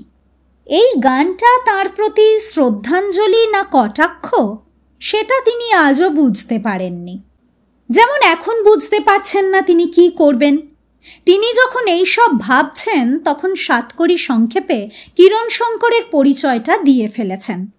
সাতকড়ি আবার প্রশ্ন করল, বাবা, পৃথিবী জুড়ে তো অশান্তি, এই অশান্তি দমনের উপায় কি? আবার সেই চিকন গলায় উত্তর এলো, পিপিলিকার পাখা যখন গজায় সেটা ছোটবেলায় পড়িসনি? কিরণশঙ্করবাবু আস্তে করে সাতকড়িকে বললেন, আমি কি কোনো প্রশ্ন করতে পারি? সাতকড়ি উত্তর দেওয়ার আগেই সেই চিকন গলা বলে উঠল, বদ্যির বেটা আবার কি শুধোতে চায়? কিরণশঙ্কর গলাটা কেশে নিয়ে প্রথমে পরিষ্কার করলেন, তারপর জেঠু বলে সম্বোধন করতে গিয়ে ধন্দে পড়ে গেলেন। অদৃশ্য আত্মাকে জেঠু কাকু বললে তিনি যদি কিছু মাইন্ড করেন। একবার দিল্লিতে এক মন্ত্রীকে আবেগবশে দাদা সম্বোধন করে ভীষণ গালি খেয়েছিলেন। চোখ পাকিয়ে মন্ত্রী বলেছিলেন, নো দাদাগিরি, এই দাদা ব্যাপারটা প্রি ইন্ডিপেন্ডেন্ট যুগে ছিল না, এটা আমদানি হয়েছে স্বাধীনতার পর। কেউ কোনোদিন গান্ধীজিকে গান্ধীদা বলে ডেকেছে? নাকি নেহরুজিকে জহরদা বলেছে? হ্যাঁ, আপনাদের বেঙ্গলে দাদা দিদির ছড়াছড়ি। কিরণশঙ্কর চুপ করেছিলেন বলে সেই চিকন গলা আবার জিজ্ঞেস করল, বদ্যির বেটা চুপ করে আছে কেন? কিরণশঙ্কর সাহস সঞ্চয় করে বললেন, আগে আগে আত্মা তো দৃষ্টির অগোচর। আপনি যদি স্বর্গবাসী হন তবে মর্তে আমাদের কাছে আসতে কত সময় লাগে? আপনার আসার রুটটা? চিকন গলা এবার হেসে উঠে বলল, তুমি কি স্বর্গ টু কলকাতার আরটিও হবে? আমাদের এখন রুট বদলে বদলে আসতে হয়। আত্মায় আত্মায় প্রায় জ্যামজট হয়ে যাচ্ছে। এবার কথা নয়, যাওয়ার সময় হলো। যাওয়ার সময় হলো বলার সঙ্গে সঙ্গেই এসরাজ আর তবলা বেজে উঠল। ঘরের সব কজন জ্যান্ত করি কোরাস গাইতে লাগল, ধন্য জগৎ পিতা এক করি, তুমি থাকলে মাথার পরে ভবের ভাবনা কে করে, আমরা সবাই করির দাস, করির ঘরেই মোদের বাস। এই বন্দনাগীতি শেষ হওয়ার পর কিরণশঙ্করবাবু যখন তার গীতাঞ্জলি কমপ্লেক্সের দিকে রওনা দিলেন তখন রাত প্রায় 9টা বেজে গেছে। হেঁটে যেতে যেতে তার কেবলই মনে হতে লাগলো কেউ যেন ক্রমাগত তার ঘাড়ে নিঃশ্বাস ফেলে যাচ্ছে আর চিকন গলায় ডাকছে, বদ্যির বেটা। প্রথম 2টো দিন কিরণশঙ্করের কাটল গভীর আচ্ছন্নতার মধ্যে, যাকে বলে যাচ্ছে তাই অবস্থা। পেটের গোলমাল দেখা দিল, একেবারে বিশ্রী রকমের গোলমাল। স্ত্রী উমাদেবী বাধ্য হয়ে ডাক্তার ডাকলেন। ডাক্তারের নামটি ছোট, কিন্তু ডিগ্রির লেজটা দীর্ঘ। ডাক্তারের নাম বীর সেন, তার পাশে হরেক জায়গার degree, London, Dublin, Germany, Vienna ইত্যাদি। অত সব জায়গায় গিয়ে কি কি শিখেছেন সেটা কিরণশঙ্করবাবু জানেন না। বাড়িতে রোগী দেখতে বিশেষ আসেন না, যেহেতু একই কমপ্লেক্সে থাকেন তাই বাইরের সব কাজ সেরে রাত 10টা নাগাদ কিরণশঙ্করবাবুকে দেখতে এলেন। যত কাছেই থাকুন না কেন, ঘরে পা দিলেই 500 টাকা। বীর সেন দোতলায় উঠে প্রথমে রোগের বিবরণ শুনলেন, তারপর জিভ বার করতে বলে চোখটা টেনে দেখে নিলেন, প্রেশার মাপলেন, পেটে হাত দিয়ে টিপতে টিপতে বললেন, কি খেয়েছিলেন? এই বয়সে খাওয়া দাওয়া? এইটুকু বলার পরই উমাদেবী বললেন, তেমন কিছুই খাননি, আসলে 2 দিন আগে 18 করিতে গিয়েছিলেন।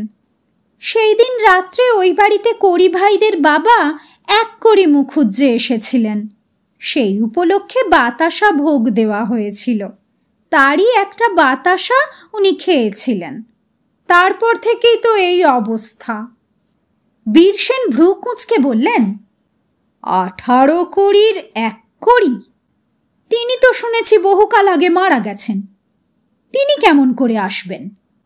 কিরণশঙ্করবাবু ক্ষীণ গলায় বললেন, তিনি সশরীরে আসেননি, তাঁর আত্মা এসেছিল। মাসে 1 বার করে ছেলেদের সঙ্গে কথা বলতে আসেন, আমার সঙ্গেও তাঁর কথা হয়েছে।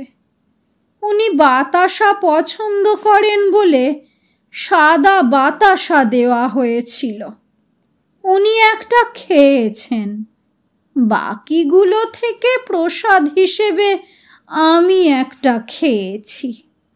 কিরণশঙ্করবাবুর কথা শেষ হওয়ার সঙ্গে সঙ্গে ডাক্তার বীর সেনের কান থেকে স্ট্রেথোর নল খসে পড়ল। ব্যাগ গুটিয়ে উঠে দাঁড়িয়ে বললেন, কাল প্রেসক্রিপশন করে পাঠিয়ে দেব, আজ বড্ড টায়ার্ড। টাকা বার করে দিতে গিয়ে উমাদেবী দেখেন ডাক্তার বীর সেন ঘর থেকে বারান্দায় গিয়ে মন্টুকে বলছে, আমাকে একটু সামনের ফ্ল্যাটটা পর্যন্ত এগিয়ে দাও তো। মন্টুকে নিয়ে ডাক্তারবাবু নিচে নেমে যাচ্ছেন দেখে উমাদেবী বললেন, ডাক্তারবাবু আপনার ভিজিটটা। সিঁড়ি দিয়ে দ্রুত নামতে নামতে কাঁপা কাঁপা গলায় বীর সেন বললেন, কাল সকালে পাঠিয়ে দেবেন, হ্যাঁ এখন আর ওপরে উঠব না। কিরণশঙ্কর তখন শুয়ে শুয়ে ভাবছিলেন, অন্যের অচেনা বাপের আত্মার কণ্ঠস্বর শুনে আমার যদি এই হাল হয় তাহলে নিজের বাপের বেলায় কি হবে? কিন্তু তাই বলে তো পিছিয়ে যাওয়া সম্ভব নয়, সামনেই সেই বহু বাঞ্ছিত অমাবস্যা। বাবার অত দামি ঘড়ি আর ময়ূরটার সন্ধান পাওয়াও তো জরুরি। ওই ময়ূর ঘড়ির মধ্যে আরও বিবিধ রত্ন থাকা অসম্ভব নয়। পরদিন ডাক্তার বীর সেনের কাছ থেকে প্রেসক্রিপশন আনতে গিয়ে মন্টু শুনল ডাক্তারবাবু নিজেই অসুস্থ। তার শরীরে সুগারের মাত্রা হঠাৎ কমে গিয়ে তিনি শয্যাশায়ী। তাকেই কল দিয়ে অন্য ডাক্তার দেখাতে হচ্ছে। অগত্যা উমাদেবী সাতকড়িবাবুকে খবর পাঠালেন।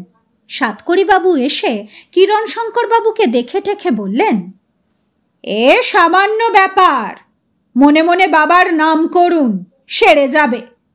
কিরণশঙ্করবাবু উঠে বসতে বসতে বললেন, কার বাবার নাম? সাতকড়ি বলল, এখন আমার বাবার নাম করুন। বাবার বন্দনা গীতিটা মনে আছে তো? সেটা মনে মনে আউড়ে যান, ঘণ্টা খানেকের মধ্যেই ফিট হয়ে যাবেন। কিরণশঙ্করবাবু যখন এক কড়ির বন্দনা গীতিটা মনে করবার চেষ্টা করছিলেন তখন সাতকড়ি উমাদেবীর দিকে তাকিয়ে বলল, আমার বাবার ব্যাপারই আলাদা। কতকাল আগে দেহ রেখেছেন অথচ সন্তানদের এখনো ভোলেননি। ভালোবাসা একটুও কমেনি। এই তো আর কিছুদিন পরেই সরস্বতী পুজো। আমাদের ঘুড়ির মাঞ্জা এখনো বাবার ফর্মুলায় হয়। ওই দিন বাবা স্বয়ং আমাদের ছাদে ঘুরে বেড়ান।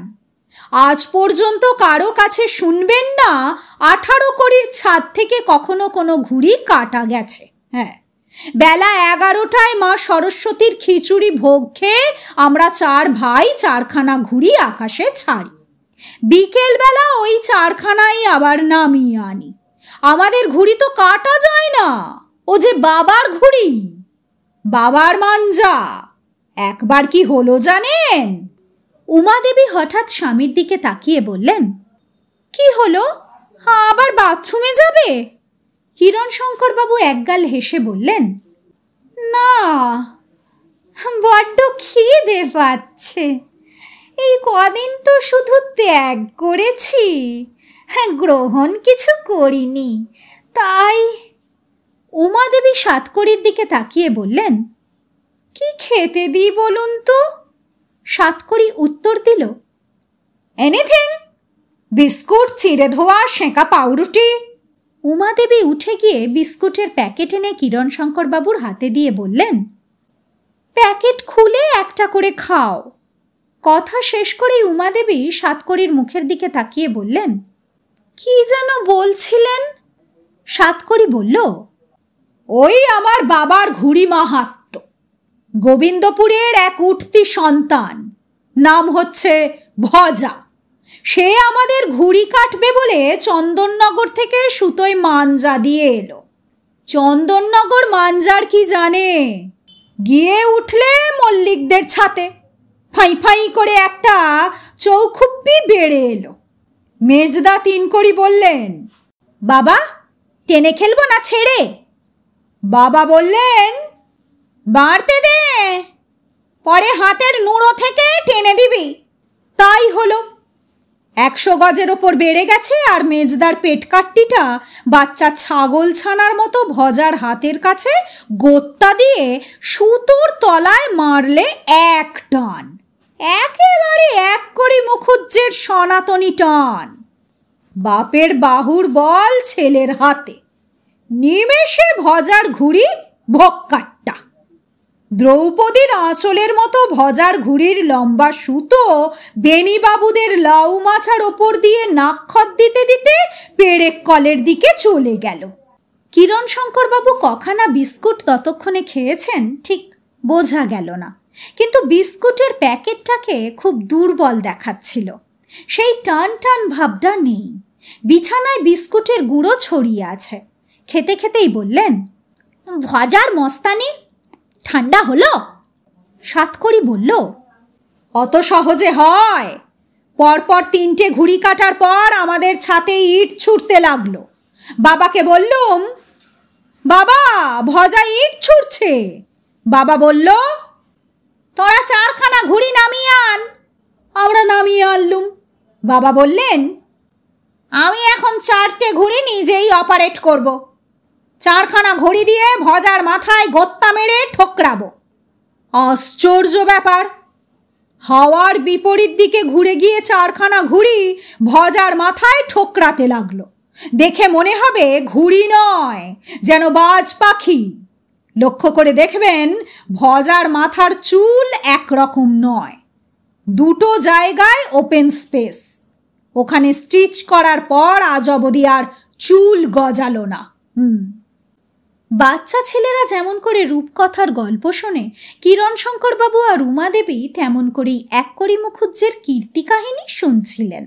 কিরণশঙ্করবাবু দেহে মনে বল পেয়ে এবার জোরে গেয়ে উঠলেন, ধন্য জগৎ পিতা 1 কড়ি, তুমি থাকলে মাথার পরে ভবের ভাবনা কে করে? আমরা সবাই কড়ির দাস, কড়ির ঘরেই মোদের বাস।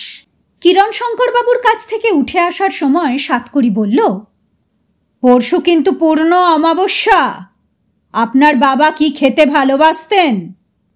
কিরণশঙ্করবাবু বললেন, দরবেশ। চিন্তিত মুখে সাতকড়ি বলল, দরবেশের কদর তো কমে গেছে। তবু পুরনো বনেদি দোকানে চেষ্টা করে দেখুন, পেয়ে যাবেন। বেজোড় সংখ্যক দরবেশ নিয়ে সূর্য ডোবার আগে আসবেন। বাবার ফটো সঙ্গে থাকে যেন। মন্টুকে সঙ্গে নিয়ে গীতাঞ্জলি কমপ্লেক্সের নিচে নেমে এলো সাতকড়ি। মন্টুকে দেখে গাড়ি থেকে নামতে নামতে ডাক্তার বীর সেন মন্টুকে প্রশ্ন করল, কিরণশঙ্করবাবু কেমন আছেন? মন্টু উত্তর দিল, দিব্যি ভালো। এই যে উনি সাতকড়িবাবু আসাতেই চাঙ্গা হয়ে গেছেন। উনি সাতকড়ি নমস্কার করে বলল, আজ্ঞে আমি 18 কড়ির ছোট কড়ি। বীর সেন ভদ্রতাবশত হাত তুলে নমস্কার করতে যাচ্ছিলেন, কিন্তু করা হলো না। ড্রাইভারকে বললেন, কানাই, আবার বোধহয় সুগার ফল করেছে, আমাকে ধরে ওপরে তোল। সাতকড়ি ডাক্তারের দিকে তাকিয়ে মনে মনে বলল, বড্ড পুয়ার হেলথ। একে অমাবস্যা, তাই লোডশেডিং। গোবিন্দপুর যেন অন্ধকার ছাতা দিয়ে ঢাকা। সন্ধ্যার দিকে নিজেদের জেনারেটরে দোকানের আলোগুলো জ্বলছিল, কিন্তু রাত 8টার পর দোকানগুলো বন্ধ হয়ে যাওয়ায় গোবিন্দপুরের স্টেশন রোডটা যেন আলকাতরায় ডোবা রাস্তা। এই রকম ঘনঘোর অন্ধকারে গোবিন্দপুরে একটা আপত্তিকর ব্যাপার প্রায়ই দেখা যায়। লেচো ঘোষ অর্থাৎ লোচন ঘোষের পালিত কৃষ্ণবর্ণের অতিকায় ষাঁড়টি লোডশেডিং হলেই অন্ধকার দেখতে পরমানন্দে রাস্তায় বেরিয়ে পড়ে এবং মন্থর গতিতে যত্রতত্র ঘুরে বেড়ায়। নিজে গায়ে পড়ে কাউকে কোনোদিন কিছু না করলেও অন্যরা দেখতে না পেয়ে তার গায়ে পড়েছে বহুবার। এ নিয়ে অতীতে বিস্তর ঝামেলাও হয়ে গেছে। পুরসভা থেকে লোচন ঘোষকে ডেকে বলা হয়েছিল, তোমার ষাঁড় অন্ধকার হলে রাস্তায় ঘুরে বেড়ায়, এতে জনজীবন বিঘ্নিত হচ্ছে, অনেক দুর্ঘটনা ঘটছে। ষাঁড় ঘরে বেঁধে রাখতে পারো না? লোচনের সেই একই জবাব, এই ষাঁড় থাকে খায় আমার বাড়িতে, কথা ঠিক, কিন্তু এই ষাঁড়ের মালিক আমি নই। আজ থেকে 2 বছর আগে আমার মানত পূর্ণ করতে এই ষাঁড় বাবা ভোলানাথকে উৎসর্গ করেছি। যা কিছু বলবার বাবাকে বলুন। পুরপিতা এবং মাতারা পরস্পরের দিকে তাকালেন। জনৈকা পুরমাতা বললেন, কিন্তু লোডশেডিংয়ের সময়টা একে অন্তত বেঁধে রাখুন। লেচো ঘোষও সঙ্গে সঙ্গে বলে, তার চাইতে ভালো লোডশেডিংটা বন্ধ রাখা। রাতে না করে দিনে করলেও তো হয়। আমার কেলো যে লোডশেডিং হলেই ঘরে থাকতে চায় না, দড়ি ছিঁড়ে বেরিয়ে পড়ে, তাকে যে রোখা যায় না। পুরপিতা কেলোর গলায় ঘণ্টা লাগাবার পরামর্শ দিয়েছিলেন, কিন্তু ঘণ্টা বাঁধার লোক থাকলেও 30 টাকা 50 টাকা দিয়ে ঘণ্টা কিনবে কে? পুরসভা ঘণ্টা কেনার টাকাটা কোন খাতে খরচ দেখাবে এই নিয়ে পুরপিতা ও মাতাদের দুটো আলোচনা সভায় চা, সিঙ্গারা আর অমৃতের বিল হলো মোটে 72 টাকা 75 পয়সা। কিন্তু ঘণ্টা কেনার সমস্যাটা মিটল না। পুরপিতা পরমানন্দ পুরকাইত অনেক ভেবে টেবে নিজের পকেট থেকেই ঘণ্টা কেনার 30.5 টাকা দিলেন। লোচন ঘোষ সবার সামনেই কেলোর গলায় ঘণ্টা বেঁধে দিয়েছিলেন। মুশকিল হলো ভোলানাথের চরণে উৎসর্গীকৃত কেলো চললে ফিরলে তো ঘণ্টা বাজবে। যদি ঘাপটি মেরে কোনো গলির মোড়ে শুয়ে থাকে তাহলে তো ঘণ্টা বাজার কোনো চান্সই নেই। এই ব্যাপারটা কেউ ভেবে দেখেননি বলেই বিশ্রী ব্যাপারটা ঘটে গেল। ঘণ্টা পাওয়ার জন্য অথবা পুরপ্রধান টাকা দিয়ে ঘণ্টা কিনে দিয়েছেন, যে কোনো কারণেই হোক কৃতজ্ঞতা প্রকাশ করার জন্য কোনো এক অমাবস্যা এবং লোডশেডিং, অন্ধকারের এই যুগল মিলনের রাত্রে কেলো ঘাপটি মেরে শুয়েছিল পুরপিতার বাড়ির গেটের সামনে। যা হওয়ার তাই হলো। পুরপিতা হাতের ব্যাগ শুদ্ধ আছড়ে পড়লেন কেলোর ওপর। চিৎকার চেঁচামেচির পর ঘর থেকে আলো নিয়ে আসার পর দেখা গেল পুরপিতা রিক্ত হস্তে দাঁড়িয়ে এবং তার হাতের ব্যাগটি কেলোর শিঙে দোদুল্যমান। এই ঘটনার পর জনৈকা পুরমাতা প্রস্তাব দিয়েছিলেন কেলোর পিছনে অথবা সামনে ব্যাটারির সাহায্যে কোনো লাল আলো জ্বালিয়ে রাখা সম্ভব কিনা। পুরমাতার প্রস্তাবটি এখনো বিবেচনাধীন। লেচো ঘোষের কেলো সম্পর্কে এই তথ্যটুকু জানিয়ে রাখা এই জন্যই দরকার যে আজ ঘোর অমানিসা এবং লোডশেডিং কবলিত গোবিন্দপুর। প্রাক্তন আইএএস কিরণশঙ্কর গুপ্ত যাবেন তার স্বর্গত পিতার আত্মার সঙ্গে কথা বলতে। পিতৃ অনুরাগের প্রধান কারণ অবশ্যই সেই ময়ূর ঘড়ি। 18 কড়ি বাড়ির সামনে ছোট একটি ওলাইচণ্ডী মন্দির। বেলা 4:30 নাগাদ যাওয়ার সময় কিরণশঙ্করবাবু সেই বিখ্যাত কেলোকে ওলাইচণ্ডী তলায় বিচরণ করতে দেখেছেন। তখন থেকেই তিনি ফেরার কথা ভাবছিলেন। তার যেন মনে হয়েছিল কেলো একবার অলসভাবে চোখ তুলে তাঁর দরবেশের ঠোঙাটির দিকে তাকিয়েছিল। বাবার স্পর্শের পর দরবেশ তো আর নিছক দরবেশ থাকবে না, মহাপ্রসাদ হয়ে যাবে। কেলো কি তখনও ওলাইচণ্ডী তলায় বিরাজ করবে? এই রকম অবান্তর কথা ভাবতে ভাবতেই কিরণশঙ্কর 18 কড়ির সদর দরজায় পৌঁছে গেলেন। তখনও চারপাশে আলো ছিল, কিন্তু এই একটু আগে 7 কড়ির সঙ্গে চিলেকোঠার ঘরে আসতে গিয়ে দেখলেন গোবিন্দপুর অন্ধকারে ডুবে আছে। চিলেকোঠায় প্রবেশ করবার আগে কিরণশঙ্করবাবু ওলাইচণ্ডী মন্দিরের চাতালের দিকে তাকাবার বৃথা চেষ্টা করেছিলেন, কারণ এখান থেকে ওলাইচণ্ডী মন্দিরের চাতাল দেখা যায় না। দেখা গেলেও বা কি, অন্ধকারের মধ্যে কোনো কালো জীবকে দেখতে পাওয়া সহজ ব্যাপার নয়। চিলেকোঠার ঘরটি ছোট, কিন্তু কিরণশঙ্করবাবু দেখলেন ঘরটি পরিপাটি করে সাজানো। দিনের আলো থাকতে থাকতেই কিরণশঙ্করবাবু পিতৃদেবের ছবিটি 7 কড়ি বাবুর হাতে দিয়েছিলেন। এই ঘরের একটি সাদা কাপড় ঢাকা হাতলবিহীন চেয়ারে সেই ছবিটি গাঁদা ফুলের একটি মালায় শোভিত হয়ে আছে। নেত্য একটা রেকাবিতে পরম যত্নে দরবেশ সাজাতে ব্যস্ত। কিরণশঙ্করবাবু এদিক ওদিক তাকিয়ে বললেন, ভাই 7 কড়ি, ঘরটা খুব ছোট হয়ে গেল না তো? 7 কড়ি একগোছা ধূপকাঠি জ্বালতে জ্বালতে বলল, ছোট বড়তে কিছু যায় আসে না। আপনার বাবার জন্য চিলেকোঠাটা কেন বাছলাম জানেন? কিরণশঙ্করবাবু মাথা নাড়তে নাড়তে বললেন, না, তা তো জানি না। ধূপদানিতে ধূপকাঠির গুচ্ছটা গুঁজে গুঁজে দিতে দিতে সাতকড়ি বলল, আপনার বাবার পক্ষে এই বাড়িটা একদম নতুন তো, তাই রিস্ক না নিয়ে ছাতের চিলে কোঠাতেই ব্যবস্থা করলাম। আপনার বাবার এখানে সরাসরি ল্যান্ড করতে কোনো অসুবিধে হবে না। সাতকড়ি যত সহজে এবং স্বচ্ছন্দে কথাগুলো বলে যাচ্ছিলেন, কিরণশঙ্করবাবু কিন্তু তত সহজ হতে পারছিলেন না। তার শরীরের মধ্যে কেমন যেন একটা হচ্ছে, অথচ কি যে হচ্ছে সেটা বুঝিয়ে বলার মতো নয়। নেত্য দরবেশ সাজানোর কাজ শেষ করে ঘরের একটিমাত্র জানলা নিপুণভাবে বন্ধ করে দিল। একখানা মোটা মোমবাতি জেলে দিতেই সাতকড়িবাবু দরজাটাও বন্ধ করে দিল। ওই একটিমাত্র মোমবাতির আলো ছাড়া ঘরের মধ্যে আর কোনো আলো নেই। সাতকড়ি এবার কণ্ঠস্বর গম্ভীর করে বলল, ওই মোমের আলোর দিকে চোখ রেখে নিজের বাবার কথা ধ্যান করুন। কিরণশঙ্কর জানতেন তাকে এখন এই রকমই করতে হবে। তিনি মানসিকভাবে তৈরিই ছিলেন। মোমের আলোর দিকে চোখ রেখে স্বর্গত পিতৃদেবের ধ্যান যখন বেশ পাকাপোক্ত হতে যাচ্ছে, তখনই ওলাইচণ্ডীতলা থেকে লেচো ঘোষের কেলো বিকট স্বরে ডেকে উঠল। এই তল্লাটে এই ডাক কে না চেনে। কেলোর হঠাৎ ডেকে ওঠার ভাবটা যেন কিরণশঙ্করকে জানান দিয়ে বলা, ভয় নেই, আমি আছি। অথচ এখন এই অভয়বাণীর কোনো প্রয়োজন ছিল না। কিরণশঙ্কর আবার মনোসংযোগ করার চেষ্টা করলেন। তিনি দেখলেন মোমের শিখাটা কাঁপতে কাঁপতে হঠাৎ নিভে গেল, আর ঘর ভর্তি অন্ধকারের মধ্যে সাতকড়ির কণ্ঠস্বর শোনা গেল, মহাশয় যদি এসে থাকেন তবে আসন গ্রহণ করুন, জল মিষ্টি খান, পরে আপনার পুত্র।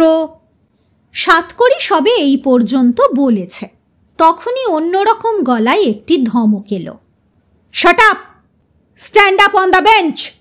সাতকড়ি বিচলিত হলো না। সে জানত কিরণশঙ্করবাবুর পিতৃদেব হেডমাস্টার মশাই ছিলেন। শুধু প্রশ্ন করল, কাকে বলছেন স্যার? সেই গলা এবার বলল, আমার ইডিয়েট ছেলেটাকে। আমার ফটোর সামনে বসে মনে মনে কেলো ষাঁড়ের কথা ভেবে যাচ্ছে। আমার কিরণ যে এত 2 নম্বরই তা তো জ্যান্ত থাকতে বুঝতে পারিনি। সাতকড়ি এবার আদেশের গলায় বলল, পিতার কাছে করজোড়ে ক্ষমা ভিক্ষা করে বিনীতভাবে প্রশ্ন নিবেদন করুন। কিরণশঙ্কর তাই করলেন। পিতৃদেবের আত্মা তাতে কতদূর সন্তুষ্ট হলেন সেটা বোঝা না গেলেও তিনি যে কিছুটা শান্ত হয়েছেন সেটা বোঝা গেল। সেই কণ্ঠস্বর এবার বলে উঠল, যথেষ্ট হয়েছে, আর ন্যাকামো করতে হবে না। আমার হাতে সময় কম। আসছে সপ্তাহে আন্তর্জাতিক আত্মা সম্মেলন হচ্ছে আমেরিকায়। সেখানে যাওয়ার জন্য প্রস্তুতি নিতে হবে।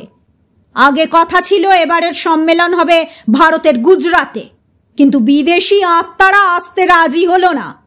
স্বয়ং যমরাজ, যিনি সম্মেলনের উদ্বোধক, তিনি গুজরাতকে তার পক্ষে নিরাপদ বিবেচনা করছেন না, তাই আমেরিকায় যেতে হচ্ছে।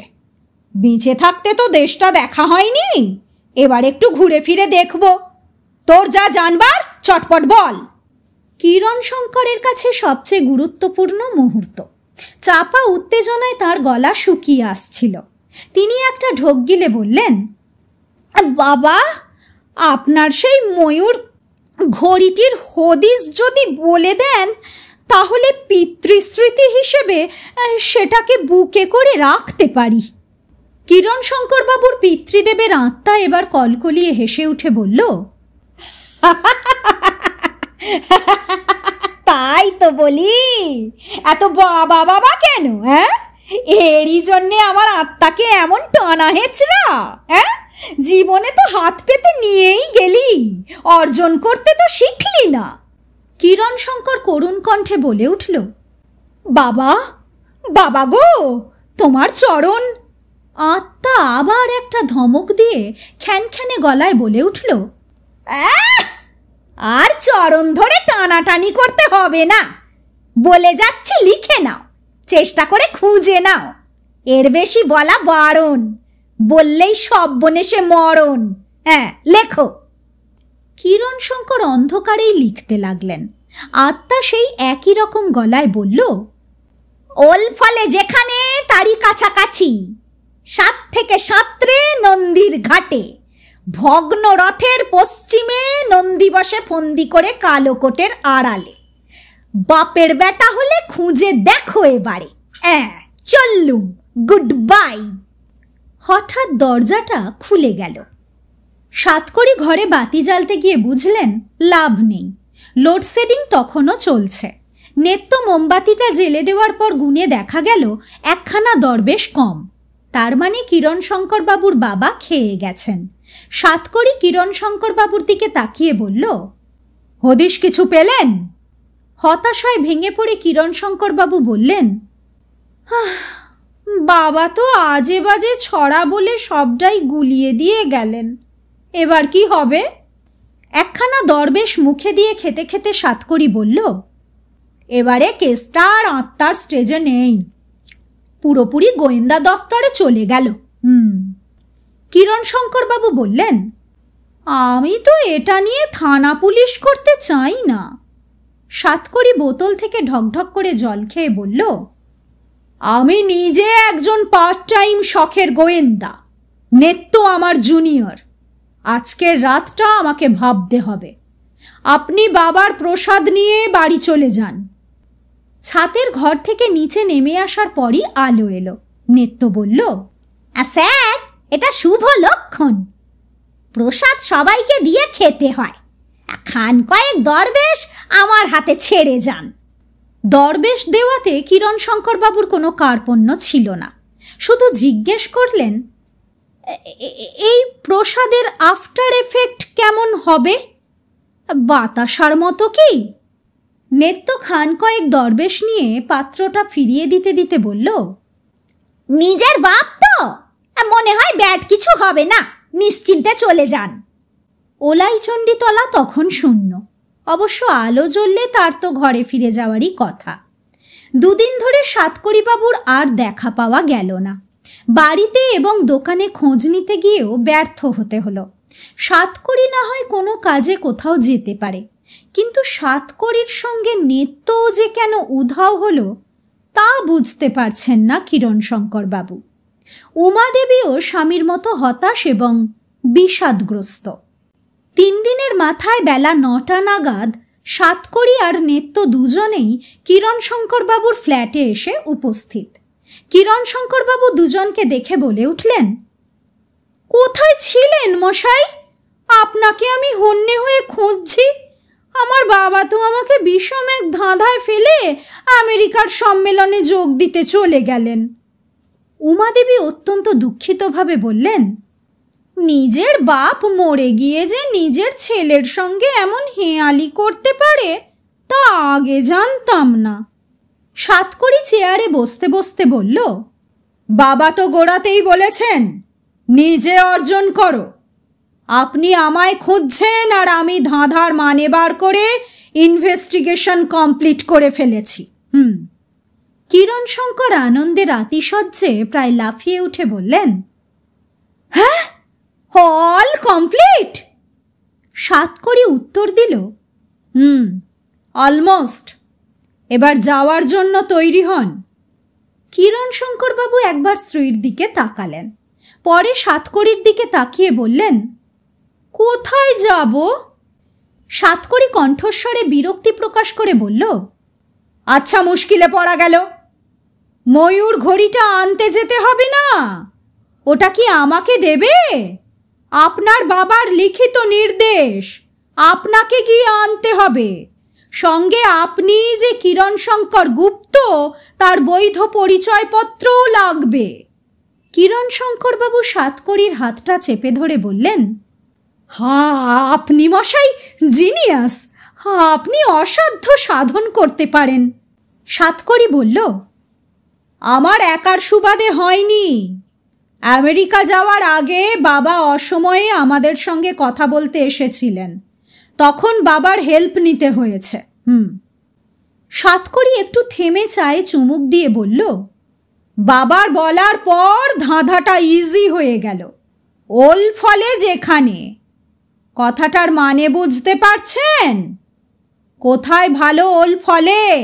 হ্যাঁ, সাঁতরাগাছি, তারই কাছাকাছি 7 থেকে সাঁতরে নন্দীর ঘাটে। মানে হলো সাঁতরাগাছির কাছাকাছি বিরাট পুকুরের ওপারের ঘাটটার নাম নন্দীঘাট। ভগ্নরথের পশ্চিমে নন্দী বসে ফন্দি করে কালো কোটের আড়ালে, অর্থাৎ একটা মন্দিরের গায়ে একখানা ভাঙা রথ। রথের আগে ওটা সরানো হয়, অন্য সময় এমনিই পড়ে থাকে। ওই রথের পশ্চিমে নন্দীদের বাড়ি। তাঁদেরই একজন সুকুমার নন্দী, পেশায় উকিল, মানে কালো কোট, ময়ূর ঘড়ি তাঁর কাছে। উনি আপনার বাবার উকিল। এবার প্রমাণ দিয়ে নিয়ে আসবেন, চলুন। কিরণশঙ্করবাবু আর নিজেকে সংযত রাখতে পারলেন না। তিনি উঠে এসে সাতকড়িকে জড়িয়ে ধরে বললেন, ঘড়িটা আনার পর আপনাকে কিন্তু মুখ ফুটে বলতেই হবে আপনার কি চাই। আপনাকে কিছু দিয়ে আমরা ধন্য হতে চাই। সাতকড়ি কিরণশঙ্কর আর তাঁর স্ত্রীর দিকে একবার তাকালেন, পরে বললেন, কিছু চাইতে হলে তো মুখ ফুটেই চাইতে হয়, কিন্তু চাইলেই কি আপনি দিতে পারবেন? কিরণশঙ্করবাবু বলে উঠলেন, আলবাদ দেব, চেয়েই দেখুন না। সাতকড়ি হাতটা বাড়িয়ে দিয়ে বলল, আপনাকে দুটো অপশন দিচ্ছি। হয় আমাদের 18 কড়ির জন্য আগেকার সেই তামার 18টা ফুটো পয়সা, না হয় ওই ময়ূর ঘড়ি। কিরণশঙ্কর চমকে উঠে বললেন, সে কি, ময়ূর ঘড়ি? সাতকড়ি বলল, আমি জানতাম কোনোটাই পারবেন না। সুকুমার নন্দীর কাছে গেলেই জানতে পারবেন। ঘড়িটা আপনার বাবার নয়, ওটি নীলমণি মুখুজ্জের খোয়া যাওয়া সম্পত্তি। নীলমণি হচ্ছে আমার প্রপিতামহ। আপনার বাবার লেখা চিঠি সুকুমার নন্দীর কাছে আছে। আমাদের কোনো দাবি নেই। এবার আপনার যা অভিরুচি। কিরণশঙ্কর কিছুক্ষণ চুপ করে থেকে বললেন, এই বাজারে আপনার চাওয়া দুটো জিনিসই দুষ্প্রাপ্য। সোনা মিললেও তামার ফুটো পয়সা? না না না না, অসম্ভব। আচ্ছা, আজ না গিয়ে আগামীকাল গেলে হয় না? কিরণশঙ্কর করুণ চোখে সাতকড়ির দিকে তাকালেন।